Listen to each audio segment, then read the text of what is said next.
Hi எல்லாருக்கும் வணக்கம். Welcome to my channel mastering GS with Santhosh. நம்ம என்ன பார்த்துட்டு இருக்கோம்னா பொருளாதாரத்தில் தேர்ட் வீடியோ, நேஷ்னல் இன்கமில் தேர்ட் வீடியோ. நிறைய வீடியோ நான் போட்டிருப்பேன் முன்னாடி. Nature of Indian economy 2 video வந்திருக்கும். நேஷ்னல் இன்கமில் 3வது வீடியோ அது வந்திருக்கு. ஏன் நான் பிரித்து போகிறேன்னா உங்களுக்கு தெளிவாக இருக்கணும் அப்படின்றதுக்காக. லாஸ்ட்டாக நம்ம என்னென்ன பார்த்தோம் அப்படின்னா, ஃபேக்டர் காஸ்ட்னா என்ன, மார்க்கெட் ப்ரைஸ்னா என்ன, அப்புறம் வந்து அதை எப்படி கால்குலேட் பண்ணுறாங்க, மார்க்கெட் ப்ரைஸ் என்பது வேறு, மார்க்கெட் ப்ரைஸ் வேறு, ஃபேக்டர் காஸ்ட் வேறு, பர்சனல் இன்கம்னா வேறு, தலா வருமானம்னா வேறு, தனிநபர் வருமானம்னா வேறு, செலவிடக்கூடிய வருமானம்னா வேறுன்னு சொல்லிட்டு நான் கிளியராக எக்ஸ்பிளைன் பண்ணியிருப்பேன். அதாவது பார்ட் 2 வீடியோ பார்க்காதவங்க போய் பார்த்துட்டு வந்துடுங்க. இது பார்ட் 3 வீடியோ. இது ரொம்ப இன்ட்ரெஸ்டிங்கான கான்செப்ட்ஸ் எல்லாம் நம்ம இந்த வீடியோவில் பார்க்க போகிறோம். சரியா? ஸோ இதான் லாஸ்ட் வீடியோ நேஷனல் இன்கமில். ஏன்னா இந்த கான்செப்ட்லாம் நான் முன்னாடியே நடத்திட்டேன்னா உங்களுக்கு எக்கனாமிக்ஸில் ஒரு கிட்டத்தட்ட ஒரு அடித்தளம், அந்த ஸ்டாட்டிக்கான பார்ட்டெல்லாம் உங்களுக்கு புரிஞ்சிட்ருக்கும். சரியா?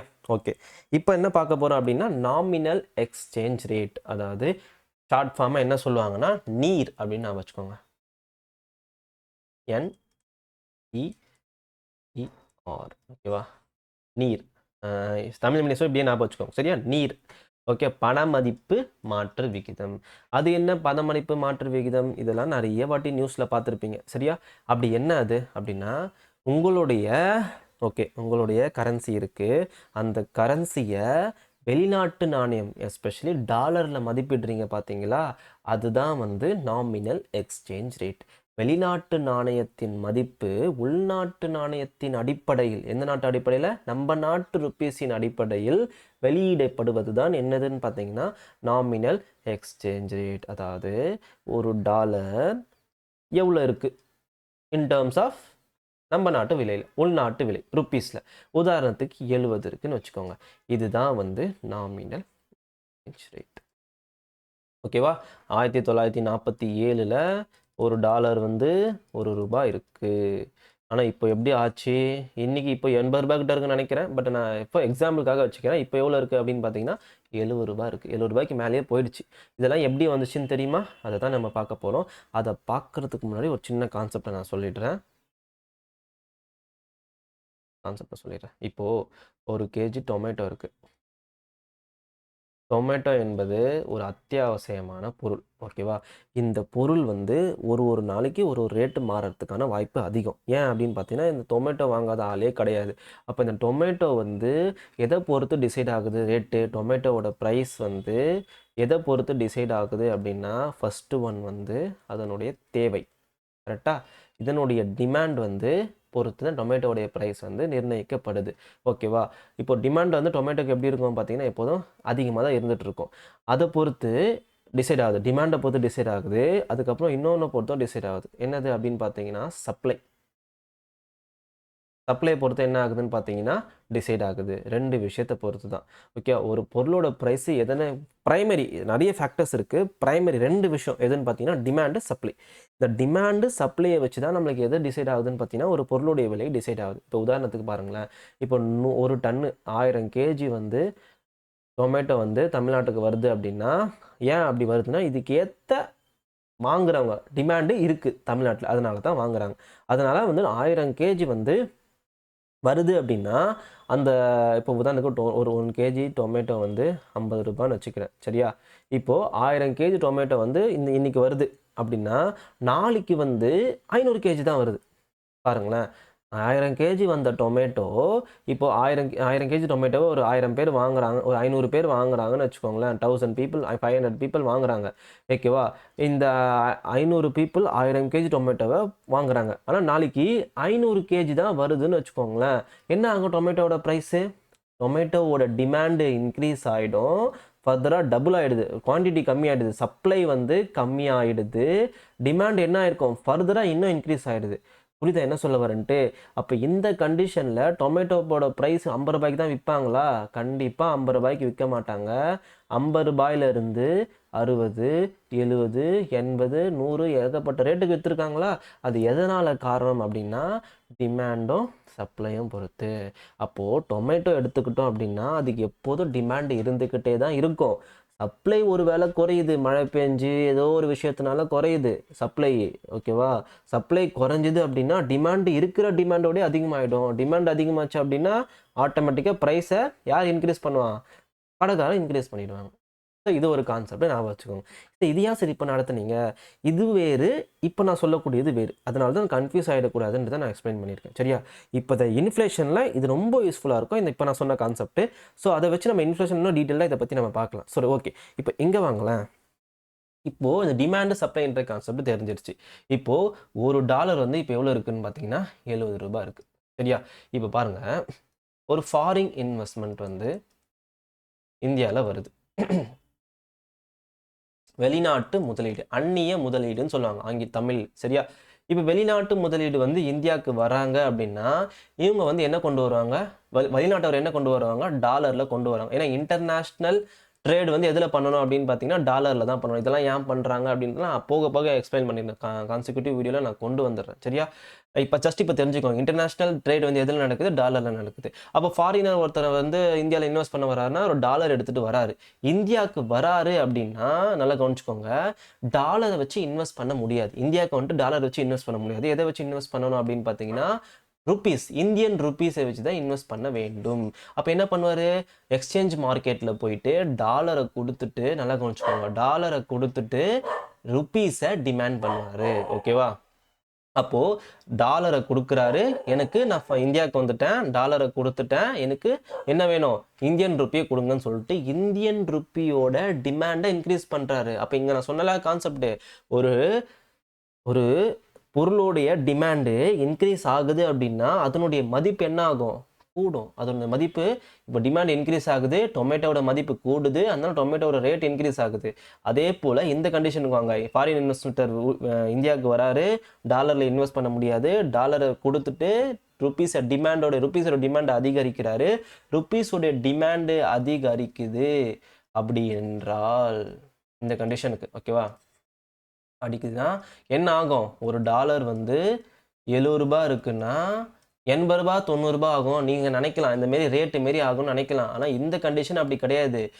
ருப்பியோட மதிப்பு இன்க்ரீஸ் ஆகுது, வேல்யூ டிமாண்ட் இன்க்ரீஸ் ஆகுதுன்னா வேல்யூ இன்க்ரீஸ் ஆகுது. வேல்யூ இன்க்ரீஸ் ஆகுதுன்னா ஒரு டாலர் நீங்கள் ₹70 கொடுத்து இன்றைக்கி வாங்குறீங்க, டே 1ல் வாங்க, இதெல்லாம் தேவையில்ல, விடுங்க, கன்ஃபியூஸ் ஆகிக்கிட்டு. ஓகே, இன்றைக்கி நீங்கள் ₹70 வாங்குறீங்க அப்படின்னா ஃபாரின் இன்வெஸ்ட்மெண்ட் நாளைக்கு வந்து ருப்பீஸோட டிமாண்ட் இன்க்ரீஸ் பண்ணுறாங்க அப்படின்னா நாளைக்கு எவ்வளோ ஆகும் பார்த்தீங்கன்னா ₹60 ₹50 போகும். இந்த கண்டிஷன் வேறு, இந்த கண்டிஷன் வேறு. ஸோ அதனால தான் ஞாபகம் வச்சுக்கோங்க, product in terms of product rate increase ஆகுது. இங்கே எக்ஸ்சேஞ்சில் ரேட் வந்து எப்படி இருக்குது, கம்மியாகுதுன்னா இந்த ப்ராடக்டில் வேல்யூ இன்க்ரீஸ் ஆகுதுன்னா ரேட் அதிகமாகும், இங்கே வேல்யூ இன்க்ரீஸ் ஆகுதுன்னா ரேட்டு கம்மியாகும். சொல்கிறது புரியுது? இது ஏன் நான் சொல்லிட்டு இருக்கேன்னா கம்பேராக கொஞ்சம் யோசிங்க. ஓகேவா? ஒரு லாஜிக்காக நான் சொல்ல வரேன், நேற்று நீங்கள் ஒரு டாலர் கொடுத்து ₹70 கொடுத்து தான் ஒரு டாலரை நீங்கள் வாங்குறீங்க, நாளைக்கு நீங்கள் ₹60 தான் கொடுத்து அந்த டாலரை வாங்குறீங்கன்னா நம்மளுடைய ருப்பியோட மதிப்பு கூறிடுது. புரியுதுங்களா? நீங்கள் ₹60 போதும் இன்னைக்கு, நேற்று நீங்கள் ₹70 கொடுத்தீங்க, இன்னைக்கு ₹60 போதும். அதுதான் இங்கே நான் சொல்ல வரேன். சரியா? அப்போது வெளிநாட்டவர் நீங்கள் இந்தியாவுக்கு வராங்கன்னா அவங்க டாலரை எடுத்து தான் வருவாங்க, அதனால ருப்பியோட டிமாண்டை இன்க்ரீஸ் பண்ணுவாங்க. புரியுதா? ஸோ அதே தான் கான்செப்ட். இப்போ திடீர்னு ஒரு சடனாக ஒரு வார் நடக்குது இந்தியாவில். சரியா? எக்ஸாம்பிளுக்கு சொல்ல வார் நடந்துச்சுன்னு வச்சுக்கேன், ஃபாரினர் என்ன பண்ணுவான், அச்சோச்சோ வார் நடக்குது, நான் வந்து என் நாட்டுக்கே போயிடுறேன் அப்படின்னு சொல்லுவான். அவன் கையில் என்ன இருக்கும், இந்தியன் ருப்பியை கையில் வச்சுட்டு இருப்பான். அவன் நாட்டுக்கு போகிறான்னா அவன் என்ன பண்ணுவான், இந்தியன் ருப்பியை கொடுத்துட்டு ஏன் மணியை கொடுறான்னு சொல்லிட்டு அவன் நாட்டுக்கு போக பார்ப்பான். அப்போ என்ன நடக்கும், இந்தியன் ருப்பியை கொடுக்குறான், செகண்ட் கேஸில் வார் கேஸில் இந்தியன் ருப்பியை கொடுக்குறான், எதை டிமாண்ட் பண்ணுறான், ஃபாரின் கரன்சியை டிமாண்ட் பண்ணுறான். என் கரன்சியை கொடுறா அப்படின்னு சொல்லிட்டு நான் என் நாட்டுக்கே போகிறேன், உங்கள் நாட்டில் ஸ்டெபிலிட்டி கிடையாது, நான் இன்வெஸ்ட் பண்ணேன்னா நான் லாஸ் தான் ஆவேன், ஃபாரின் கரன்சியை கொடுத்துட்டு நான் நாட்டுக்கு போகிறேன்.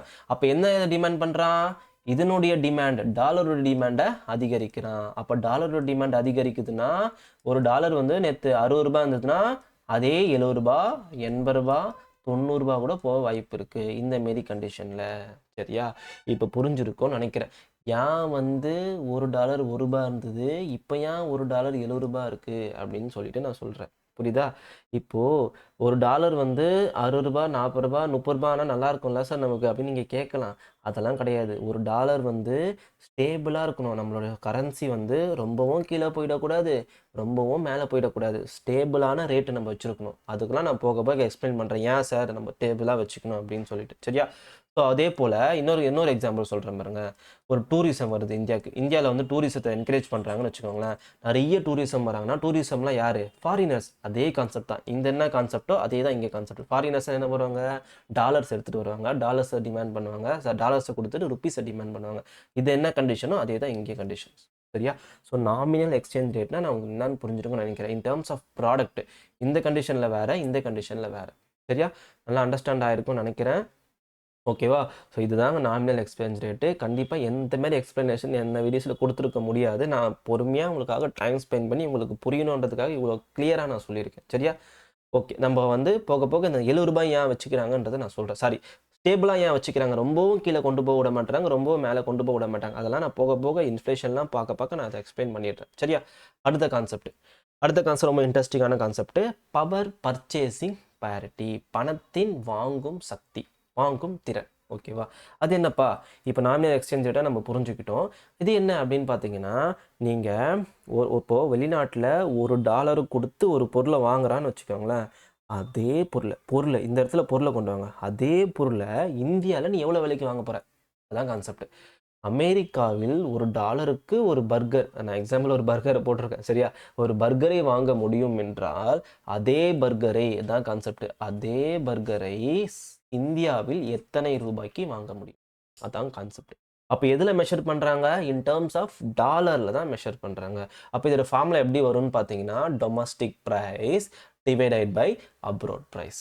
அதாவது உள்நாட்டு விலை. டொமஸ்டிக் ப்ரைஸ்னா உள்நாட்டு விலை டிவைடட் பை வெளிநாட்டு விலை.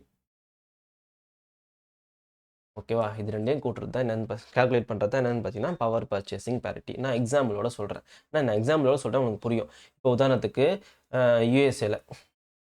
யூஎஸ்ஏல ஒரு பர்கர் வந்து $1 வச்சுக்கோங்களேன். இந்தியாவில் அதே பர்கர் வந்து ₹70 வச்சுக்கோங்க. இப்போ போடுங்க பவர் பர்ச்சேசிங் பேரிட்டி எவ்வளோ வரும்? Domestic price divided by abroad price. அப்போது பவர் பர்ச்சேசிங் பேரிட்டி என்பது என்றால் ₹70. இதுதான் கான்செப்ட். ₹70 per dollar. ₹70 பெர் டாலருக்கு நீங்கள் வாங்குறீங்க. இப்போ உதாரணத்துக்கு இன்னொரு எக்ஸாம்பிள் சொல்கிறேன் பாருங்களேன். இப்போது ஒரு ஹேர் கட்டு இங்கே $5 வச்சுக்கோங்க. சரியா? இங்கே வந்து ஒரு ஹேர் கட்டுக்கு வந்து என்ன ஒரு ₹50 வச்சுக்கோங்க. இப்போ பவர் பர்ச்சேசிங் பேரிட்டி என்ன? டொமஸ்டிக் ப்ரைஸ் எவ்வளோ? டொமஸ்டிக் ப்ரைஸ் ஹேர் கட்டு சொல்கிறேன். ஹேர் கட்டிங் ஏதோ ஒரு எக்ஸாம்பிளுங்க. ஹேர் கட்டுக்கு எவ்வளோ வருதுன்னு பார்த்தீங்கன்னா, இங்கே வந்து டொமஸ்டிக் ப்ரைஸ் எவ்வளோ? ₹50. இங்கே எவ்வளோ? ₹5. அப்போ எவ்வளோ வருது? ₹10 பெர் டாலர். ஓகேவா? என்ன சொல்ல வரேன்? ஒரு பொருளும் சரி, சேவையும் சரி. சரியா? ஒரு வேலை நடக்குது அப்படின்னா, இப்போது இந்த மாதிரியான வேலை, இப்போ ஹேர் கட்டு வந்து பண்ணுறாங்கன்னா $5 பண்ணுறாங்கன்னா, அதே வந்து இங்கே எவ்வளோக்கு பண்ணுறாங்க? ₹50 பண்ணுறாங்க. அப்போ பவர் பர்ச்சேசிங் பேரிட்டி எவ்வளோ நடக்குதுன்னா ₹10. அதாவது இங்கே பண்ணக்கூடிய $1 பண்ணக்கூடிய வேலையை இங்கே நான் எவ்வளோக்கு பண்ண முடியுது? ₹10 பண்ண முடியுது. புரியுதா? இப்படி தான் கால்குலேட் பண்ணேன். சும்மா ஒரு எக்ஸாம்பிளுக்காக சொன்னேன். ஓகேவா? இப்போ இதை கால்குலேட் பண்ணுங்களேன். ₹50 டிவைட் பை 5 ₹10. சரியா? அப்போது நான் அந்த பொருளும் சரி, ஒரு வேலையும் சரி, அந்த வேலையை நான் எப்படி நிர்ணயிக்கிறேன்னா, ஒரு வேலை இங்கே பண்ணுறாங்க $1 அப்படின்னா, அதே வேலையை இங்கே எவ்வளோக்கு பண்ண முடியுதுன்னா ₹10 பண்ண முடியுதுன்னு சொல்கிறேன். இப்போ இன்னொரு எக்ஸாம்பிளோட வரம்புறேன். இப்போ வந்து ஒரு 100 பொருள் வாங்குறாங்க. ஓகேவா? இந்தியாவில் ஒரு 100 பொருள் 100 ப்ராடக்ட்ஸ் வாங்குறாங்க இந்தியாவில். யூஎஸ்ஏல வந்து இன்னொரு அதே 100 பொருள் தான் வாங்குறாங்க. ஓகேவா? ப்ராடக்ட்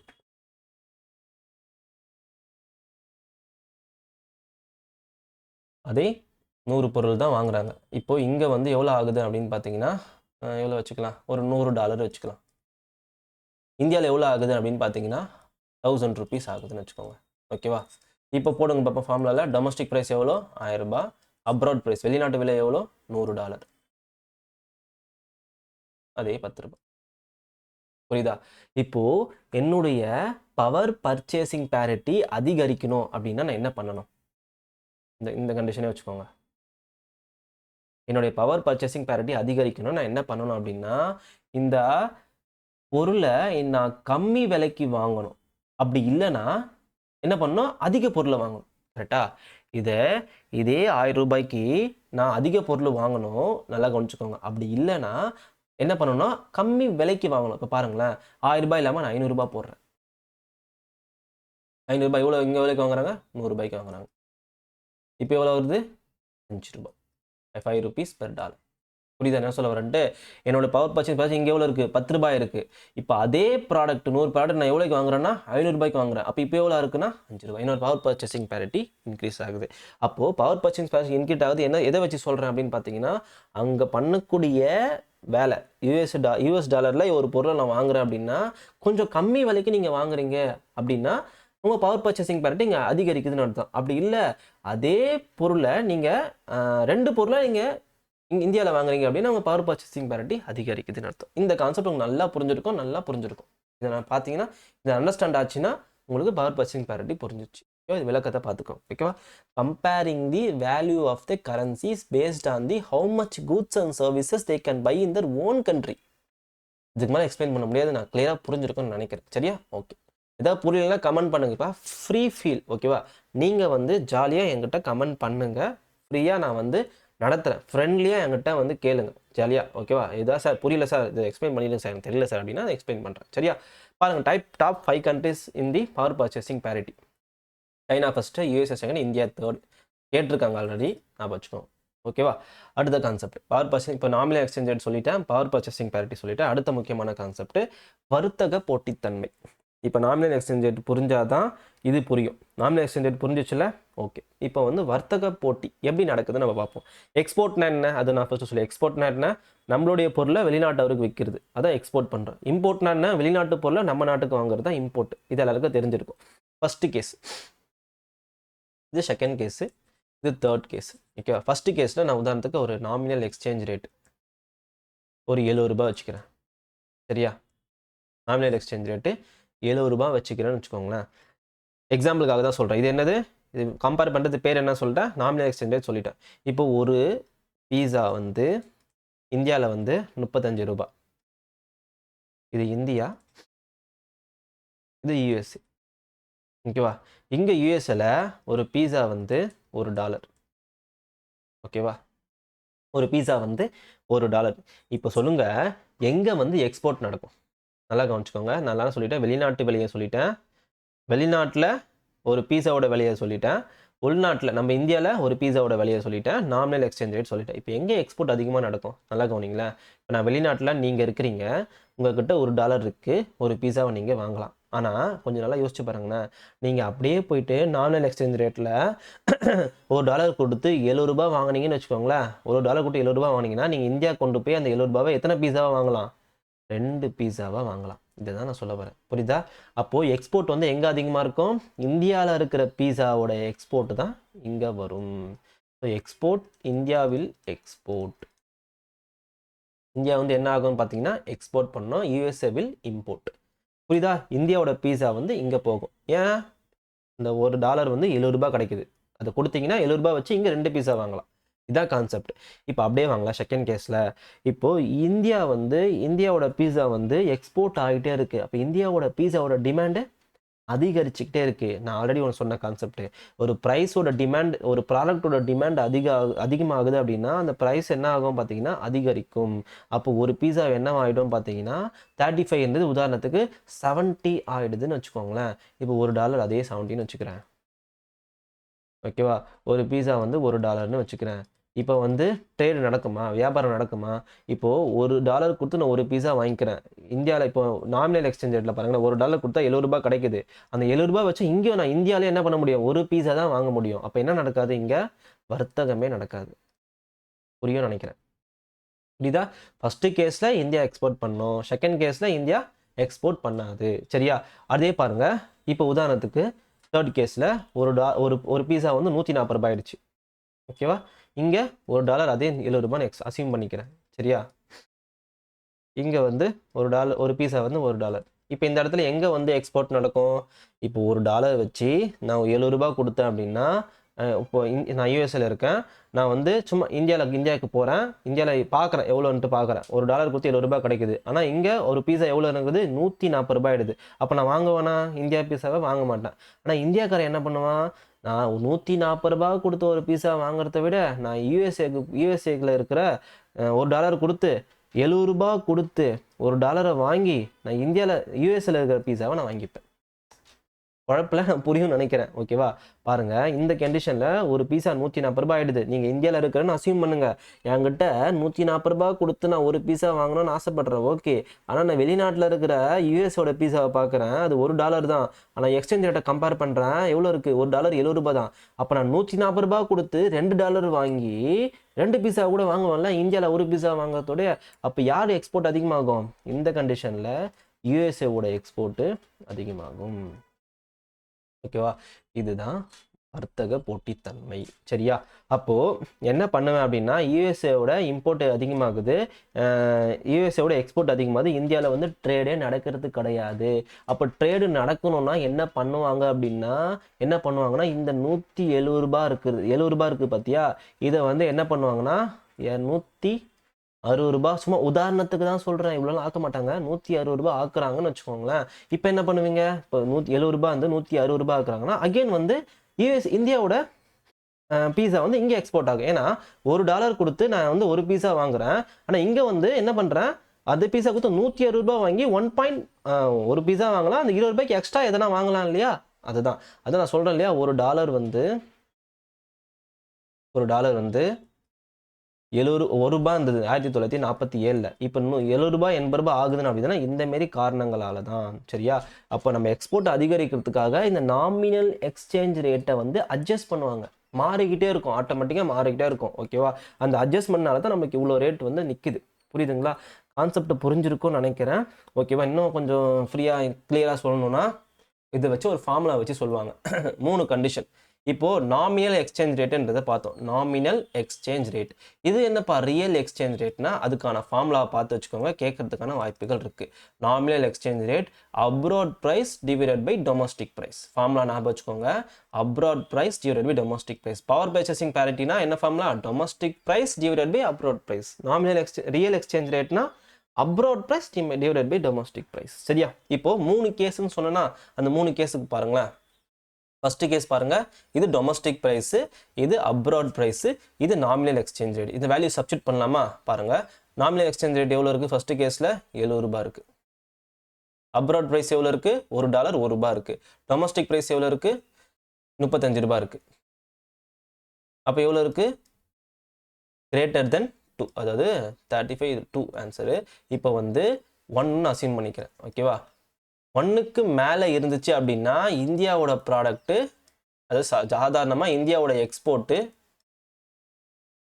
அதிகமாக இருக்கும். 1க்கு இந்த 1ன்றது அசைன் பண்ணிக்கோங்க. 1க்கு மேலே இருந்துச்சு அப்படின்னா இந்தியாவோட எக்ஸ்போர்ட்டு அதிகரிக்கும். இது ஃபஸ்ட்டு கேஸ். செகண்ட் கேஸ் பாருங்கள், வேல்யூ சப்ஸ்டிட் பண்ணுங்கள். $70, அதே $1, அதே $1. இப்போ எவ்வளோ இருக்குது? அதே டொமஸ்டிக் ப்ரைஸ் $70. இப்போ எவ்வளோ வருது? $1.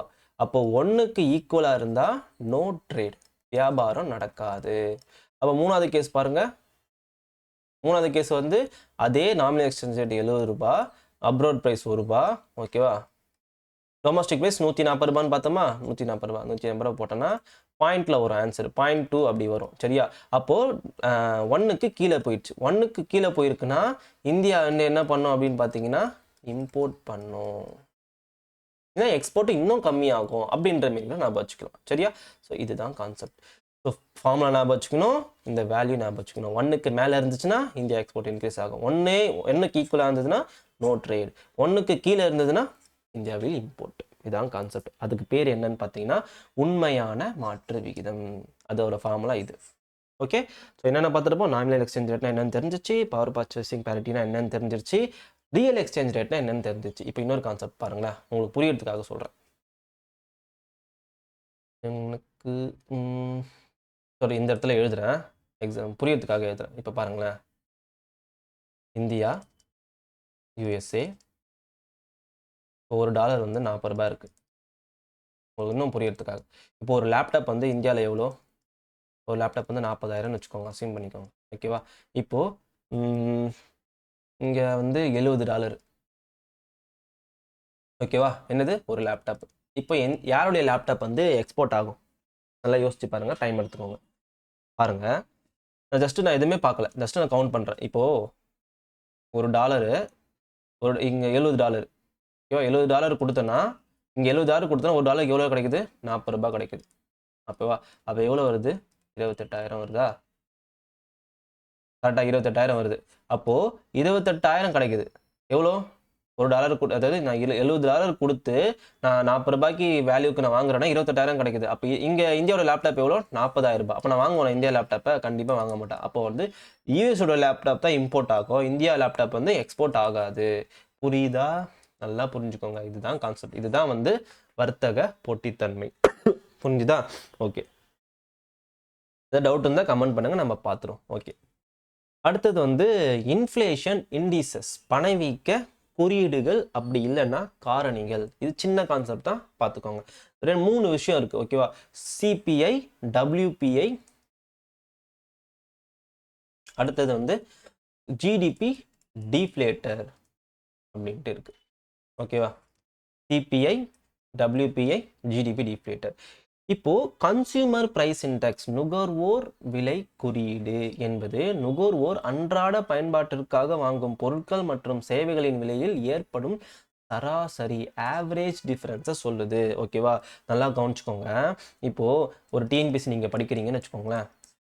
இப்போ டிஎன்பிஎஸ்சிக்கு நீங்கள் படிக்கிறீங்கன்னா உங்களுக்கு என்னெல்லாம் தேவை இருக்கும்? நிறைய. இப்போ உங்களுக்கு தேவையான செலவு என்ன? டெய்லியும் நீங்கள் என்ன செலவு பண்ணுவீங்க? புக்கு வாங்குவீங்க, ஓகேவா? நிறைய செலவு இருக்கும். பென்னு வாங்குவீங்க, அந்தமாரி ரூமுக்கு ஃபீஸ் கட்டுற மாரி, ரூமுக்கு ரெண்ட்டு கட்டுவீங்க, ஸ்டடி ஹாலுக்கு ஃபீஸ் கட்டுவீங்க, இந்தமாரி நிறைய இருக்கும். இதை ஒரு பேஸ்கெட்டில் போட்டு வச்சுப்பாங்க. உதாரணத்துக்கு டிஎன்பிஎஸ்சி படிக்கிற ஸ்டூடெண்ட்ஸுக்கு தேவையான பொருளெல்லாம் ஒரு பேஸ்கெட்டில் போட்டு வச்சுப்பாங்க. இதனுடைய ப்ரைஸ் வந்து 2025 $100 இருக்குது உதாரணத்துக்கு, ஓகேவா? அதே போல் 2026 $120 ஆகுதுன்னு வச்சுக்கோங்களேன். இதனோட ப்ரைஸோடைய சேஞ்சஸ் டிஃப்ரென்ஸ் மெஷர் பண்ணுறாங்களே, இதுதான் கன்சியூமர் ப்ரைஸ் இண்டெக்ஸ், ஓகேவா? இதுதான் என்ன price index? Consumer price index. எக்ஸாம்பிளோட மைண்டில் எவ்வளோக்கு புரிஞ்சுக்கிறீங்களோ அவ்வளோக்கு கான்செப்ட் புரிஞ்சிடும். அப்போ பாருங்கள், இந்த ப்ரைஸு யார் ஃபேஸ் பண்ணுறாங்க? பொதுமக்கள். இது பொதுமக்கள் எதிர்கொள்ளும் விலை மாற்றங்களை காட்டுகிறது. இப்போ டிஎன்பிசி நான் ஒரு எக்ஸாம்பிள் சொன்னேன். அதே போல் இப்போ எப்படி எடுத்துப்பாங்கன்னா, CPI, okay, CPI urban, CPI rural அப்படின்னு வச்சுப்பாங்க. அர்பன் பீப்பிள் என்ன பொருள் வாங்குறாங்க ஒரு பேஸ்கெட்டில் டிசைட் பண்ணிடுவாங்க. ரூரல் பீப்பிளில் என்ன பொருள் வாங்குறாங்க காமனாக ஒரு பேஸ்கெட்டில் டிசைட் பண்ணிடுவாங்க. அவங்களுடைய ப்ரைஸ் சேஞ்சஸை கால்குலேட் பண்ணுவாங்க. சரியா? என்னென்ன ப்ரைஸ் வந்து மாற்றம் ஏற்படுது அப்படின்னு சொல்லிட்டு, இப்போ நான் உதாரணத்துக்கு டிஎன்பிசி சொன்ன மாரி அதேமாரி ஒன்று வச்சுருப்பாங்க. சரியா? அதுதான் வந்து சிபிஐ. அடுத்தது டபிள்யூபிஐ, ஹோல்சேல். பேர்லேயே இருக்கு பாருங்க, மொத்த விலை குறியீடு. அதாவது இப்போது நீங்கள் ஸ்டீல் பீரோ வீட்டுக்கு வாங்குறீங்க, ஓகேவா? இந்த ஸ்டீல் பீரோ வந்து வாங்குறதுக்கு ஸ்டீல் தேவை. இந்த ஸ்டீலை யார் வாங்குவான் அப்படின்னு பார்த்தீங்கன்னா, ஹோல்சேல் கடைக்காரன் வாங்குவான். இந்த ஹோல்சேல் கடைக்காரன் வாங்குறான் பார்த்தீங்களா, ஸ்டீலு தேவையான ரா மெட்டீரியல்ஸ்லாம் வாங்குறான் பார்த்தீங்கன்னா, அந்த பேஸ்கெட்டு ஒன்று இருக்கும், ஓகேவா? ஹோல்சேல் மொத்தமாக டைரெக்டாக கன்சியூமருக்கு போகாது, ட்ரேடர்ஸ்க்கு போகும். அந்த பேஸ்கெட்டோடைய ப்ரைஸ் சேஞ்சஸை கால்குலேட் பண்ணுறாங்க அப்படின்னா அதுதான் வந்து ஹோல்சேல். பல்காக வாங்குறான் பார்த்தீங்களா, வருஷம் வருஷம் அந்த பல்க் லெவலோடைய ப்ரைஸ் சேஞ்சஸ், ப்ரைஸை தான் பேசிகிட்டு இருக்கேன், ஓகேவா? விலையை தான் நான் பேசிகிட்டு இருக்கேன். சேஞ்சஸை கால்குலேட் பண்ணுறது தான் ஹோல்சேல் ப்ரைஸ் இண்டெக்ஸ். இதை யார் ஃபேஸ் பண்ணுறா அப்படின்னு பார்த்தீங்கன்னா, இவங்க 2 பேர், ஓகேவா? வர்த்தகர்களும் உற்பத்தியாளர்களும் ஃபேஸ் பண்ணக்கூடியது. சிபிஐனா காமன் பீப்புள் ஃபேஸ் பண்ணக்கூடியது. இதுதான் கான்செப்ட். இதுதான் நீங்கள் தெரிஞ்சுக்கணும். சரியா? ஓகேவா? அடுத்தது, இப்போ இதை யாரு கால்குலேட் பண்றா? டபிள்யூபி யார் கால்குலேட் பண்றா? Office of economic adviser. எந்த அமைச்சகத்துக்கு கீழே வருது? Ministry of commerce and industry. அதே போல தான் இது எந்த அமைச்சகத்துக்கு கீழே வருது? அதாவது டபிள்யூபிஐ வந்து எந்த அமைச்சகத்துக்கு கீழே வருதுன்னா வர்த்தகம் மற்றும் தொழில்துறை அமைச்சகத்தின் கீழ் வருது. கண்டிப்பாக கேட்பாங்க. சிபிஐ ரிலீஸ் பண்றது வேற, ஓகேவா? டபிள்யூபிஐ ரிலீஸ் பண்றது வேற, ஓகேவா? ஆளுங்க வேற, ஓகேவா? பாருங்க, இந்த சிபிஐ ரிலீஸ் பண்றது யாருன்னு பார்த்தீங்கன்னா ministry of statistics and programme implementation. NSO பார்த்தோமா, எந்த அமைச்சகத்துக்கு அவங்க தான் வந்து சிபிஐ ரிலீஸ் பண்றாங்க. ஹோல்சேல் பிரைஸ் இண்டெக்ஸ் வந்து இதில் யார் ரிலீஸ் பண்ணுறாங்கன்னா ministry of commerce industries, government of India. இவங்க தான் ரிலீஸ் பண்ண, சென்ட்ரல் கவர்மெண்ட் இது, ஓகேவா? அந்த அமைச்சகத்துக்கு கீழே ரிலீஸ் பண்ணுறது. ரெண்டுத்தையும் பார்த்து வச்சுக்கோங்க. சிபிஐ வேற, டபிள்யூபிஐ வேற. ஸோ ரெண்டு நல்லா புரிஞ்சிருக்கும்னு நினைக்கிறேன். சரியா? ஓகேவா? இப்போ சிபிஐக்கும் டபிள்யூபிஐக்கும் இன்னொரு வேரியேஷன்ஸ் இருக்குது. சிபிஐயில் வந்து என்ன, டபிள்யூபிஐயில் வந்து சர்வீஸை வந்து கால்குலேட் பண்ண மாட்டாங்க, ஆனால் சிபிஐயில் வந்து கால்குலேட் பண்ணுவாங்க. சரியா?